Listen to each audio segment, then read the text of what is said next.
रोजाना तुखम मलंगा खाने से फालिज की बीमारी नहीं होती। दमा के मर्ज में लौंग का इस्तेमाल ज्यादा करें। गर्म दूध पीने से रेशा नहीं होता, हड्डियां मजबूत होती हैं। हल्दी दूध पीने से जख्म जल्दी ठीक होते हैं। पेशाब करते वक्त जलन हो तो बाजरे का इस्तेमाल करें।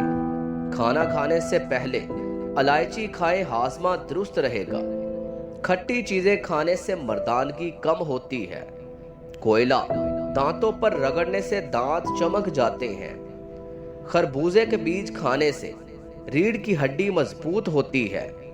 अर्के गुलाब में गेंदे के फूल मिलाकर लगाने से रंग गोरा होता है।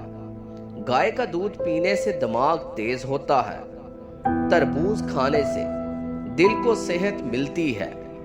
कीकर का फल खाने से मर्दाना ताकत बढ़ती है।